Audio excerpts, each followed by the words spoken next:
Semua, apa kabar nih? Nah, pada video saya ini, saya akan menjelaskan rancangan pembelajaran, konsep dasar IPS, materi cabang ilmu IPS, yaitu sejarah. Apa sih sejarah itu? Sejarah sendiri adalah suatu ilmu pengetahuan yang disusun atas hasil penyelidikan beberapa peristiwa yang dapat dibuktikan dengan bahan kenyataan.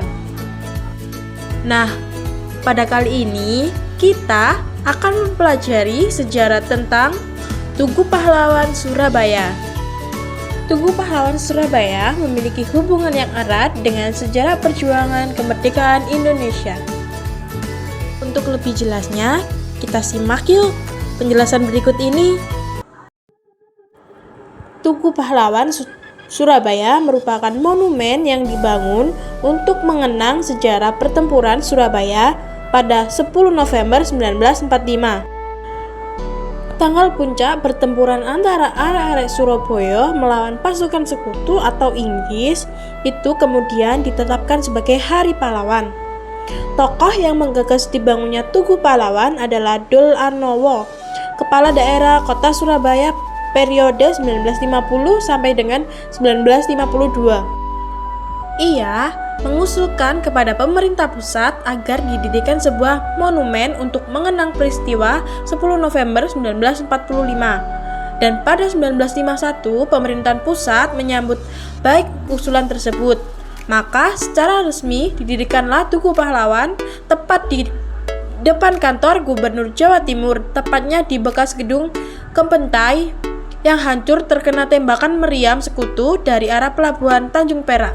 Sejarah Tugu Pahlawan Surabaya pada masa pendudukan Jepang di Indonesia sejak 1942, masyarakat Surabaya mengalami penderitaan, baik secara lahiriah maupun batiniah.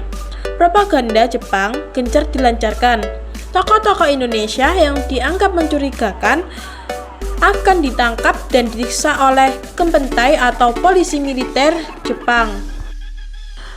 Setelah Indonesia merdeka pada 17 Agustus 1945, rakyat Surabaya melawan sisa-sisa serdadu Jepang. Bendera Jepang diturunkan dan diganti dengan bendera merah putih. Kurang lebih sebulan setelah proklamasi kemerdekaan, sekutu yang baru saja memenangkan Perang Dunia Kedua dengan mengalahkan Jepang masuk ke Indonesia, termasuk Surabaya. Kedatangan pasukan sekutu itu ternyata diboncengi oleh serdadu Belanda dengan kedok Nica. Kemudian di Surabaya, para tentara sekutu termasuk Inggris dan Belanda bermarkas di Hotel Yamato.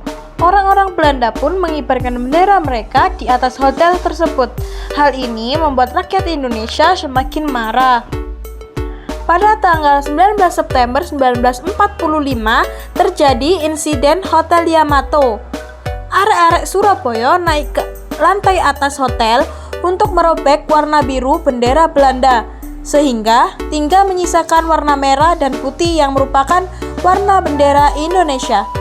Sejak itu terjadi rangkaian polemik antara rakyat Surabaya melawan pasukan Inggris, Belanda, dan juga sisa-sisa serdadu Jepang. Di video ini adalah contoh sejarah Surabaya pada masa penjajahan dan dijadikan monumen Tugu Pahlawan. Dalam Tugu Pahlawan terdapat monumen-monumen pahlawan yang telah berjuang untuk kemerdekaan Indonesia. Tugu Pahlawan merupakan salah satu contoh cabang IPS yaitu sejarah. Karena Tugu Pahlawan memiliki hubungan yang erat dengan sejarah perjuangan kemerdekaan Indonesia, yang dimana tugu ini menjadi simbol keberanian dan perjuangan para pahlawan dalam mempertahankan kemerdekaan Indonesia.